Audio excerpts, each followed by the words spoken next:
മണ്ണാർക്കാട്ടെ CPM-ൽ ആരാണ് കൂടുതൽ കരുത്തനെന്ന് തെളിയിക്കാനുള്ള മത്സരത്തിൽ തങ്ങളുടെ പ്രവർത്തകരെ ഇരയാക്കരുതെന്ന് യൂത്ത് ലീഗ് നേതാക്കൾ. പ്രതിയായ CPIM അംഗം സ്റ്റാൻഡിംഗ് കമ്മിറ്റിയിൽ വോട്ട് ചെയ്യില്ലെന്ന് പറഞ്ഞതോടെയാണ് ലോക്കൽ സെക്രട്ടറി സമരവുമായി എത്തിയതെന്നും നേതാക്കൾ പറഞ്ഞു. ആനമൂടിയിലുണ്ടായ അനിഷ്ട സംഭവങ്ങളെ തുടർന്നുണ്ടായ പ്രയാസങ്ങളും അതുമായി ബന്ധപ്പെട്ട സംഭവ വികാസങ്ങളുമാണ് കഴിഞ്ഞ ദിവസങ്ങളിൽ മണ്ണാർക്കാട്ടെ പ്രധാന വാർത്ത.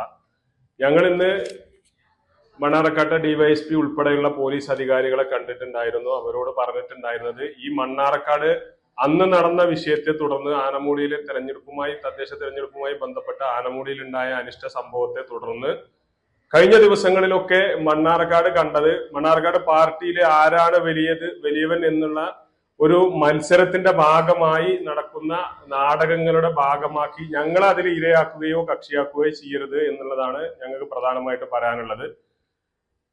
മുസ്ലിം ലീഗിന്റെ നേതാക്കന്മാര്, MSF-ന്റെ നിയോജക മണ്ഡലം പ്രസിഡന്റ് ഉൾപ്പെടെയുള്ള ആളുകളെ ഇവർക്ക് തമ്മിലുള്ള വടംവലിയുടെ ഭാഗമായി ഞങ്ങളെ അതിൽ കക്ഷിയാക്കരുത് എന്നുള്ളതാണ് ആദ്യമായി പറയാനുള്ളത്. മറ്റൊന്ന്, കഴിഞ്ഞ തുടർച്ചയായി ഒരു തദ്ദേശ തെരഞ്ഞെടുപ്പ് നടന്നു, അതിന്റെ റിസൾട്ട് വന്നു, ജയിച്ചു, പരാജയം അവിടെ മുസ്ലിം ലീഗിന്റെ സ്ഥാനാർത്ഥി പരാജയപ്പെട്ടു. ആ പരാജയം ജനവിധി ഞങ്ങൾ അംഗീകരിച്ചു. ഇനിയും തുടർന്ന് അവിടെ രാഷ്ട്രീയ പ്രവർത്തനങ്ങളുമായി മുന്നോട്ട് പോകും. എന്നാൽ അവിടെ നിരന്തരമായി പ്രശ്നങ്ങളും പ്രയാസങ്ങളും ഉണ്ടാക്കുകയും നിരന്തരം കൊലവിളി പ്രസംഗങ്ങൾ നടത്തുകയും വീട് കയറി ആക്രമിക്കുമെന്നുള്ള ഭീഷണിപ്പെടുത്തുകയും വീടുകളിലേക്ക് സ്ത്രീകളും കുട്ടികളും അടക്കമുള്ള വീടുകളിലേക്ക് കയറി ആക്രമിക്കാൻ ശ്രമിക്കുകയും അവരുടെ വീടുകളിലേക്ക് വരുന്ന ചെറിയ 13, 15, 17 ഒക്കെ ആയ പ്രായപൂർത്തിയാകാത്ത വിദ്യാർത്ഥികൾ അടക്കമുള്ള ആളുകളെയൊക്കെ രാത്രി തടഞ്ഞു നിർത്തി ആക്രമിക്കുകയും ചെയ്തുകൊണ്ട് അത്തരത്തിലുള്ള ഒരു നാടിന് നിരന്തരമായ പ്രയാസങ്ങൾ ഉണ്ടാക്കി അത് ഒരു അനിഷ്ട സംഭവത്തിലേക്ക് പോകാതിരിക്കുന്നതിന് അത്തരത്തിലുള്ള സംഭവങ്ങൾ ചെയ്യുന്ന ക്രിമിനൽസിനെ ഒറ്റപ്പെടുത്തണം. അതില് മാധ്യമങ്ങളുടെ പിന്തുണ ഞങ്ങൾക്ക് ഉണ്ടാകണം. മണ്ണാർക്കാട് പരിസരത്തിലുള്ള ജനാധിപത്യ മതേതര കക്ഷികളുടെ എല്ലാ ആളുകളുടെയും പിന്തുണ അവിടെ ആനമൂടിയിൽ ഒരു സമാധാനം ഉണ്ടാകുന്നതിന് വേണ്ടി ഉണ്ടാകണം എന്നുള്ളതാണ് ആമുഖമായി സൂചിപ്പിക്കാനുള്ളത്. അങ്ങനെ ആരെങ്കിലും ഒറ്റപ്പെടുത്തി വേട്ടയാടാനോ വേട്ടയാടാൻ വിട്ടുകൊടുക്കുന്നതിന് മുസ്ലിം യൂത്ത് ലീഗ് തയ്യാറല്ല എന്നുള്ളതാണ് ഞങ്ങൾക്ക് ആമുഖമായി സൂചിപ്പിക്കാനുള്ളത്. അവിടെ നടന്ന പ്രശ്നങ്ങൾ എന്താണ് എന്നുള്ളത് നമുക്ക് എല്ലാവർക്കും അറിയാം. പോലീസിന്റെ സാന്നിധ്യത്തിലാണ് 2025 ഡിസംബർ 9 കലാശക്കൊട്ടിനോടനുബന്ധിച്ച് സംഘർഷം ഉണ്ടായത്. അതും കൃത്യമായി പോലീസിന്റെ സാന്നിധ്യത്തിൽ ആനമൂളിയിൽ അങ്ങാടിയിൽ വെച്ച് നടന്ന സംഭവമാണ്. അതിൽ പോലീസ് കൃത്യമായി ആക്ട് ചെയ്യും.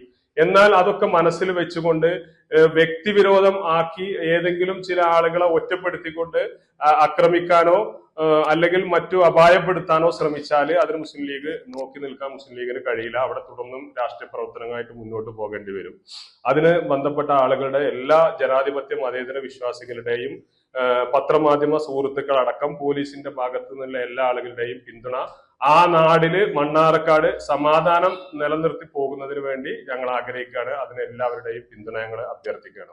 CPM-നകത്ത് ആരാണ് വലുത് എന്നുള്ള മത്സരം നടക്കുകയും നമുക്ക് എല്ലാവർക്കും അതിനൊരു യാഥാർത്ഥ്യം എന്താണെന്നുള്ളത് അറിയാം. മണ്ണാർക്കാട് കഴിഞ്ഞ 2 ദിവസമായി നടന്നുകൊണ്ടിരിക്കുന്ന ഒരു ചർച്ചയും അതുപോലെ തന്നെ നാടകങ്ങളും എന്താണ് എന്നുള്ളത് അറിയാം.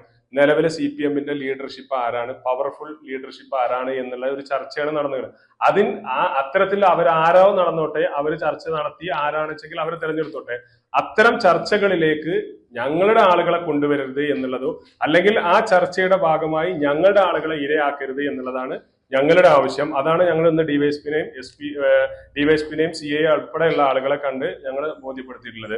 അവരിൽ ആരാണ് വലുത് എന്നുള്ള നിലക്കുള്ള ചർച്ചയുടെയും മത്സരത്തിന്റെയും ഭാഗമായി ഞങ്ങളുടെ ആളുകളെ ഇരയാക്കരുത് എന്നുള്ളത്. CCN മണ്ണാർക്കാട്.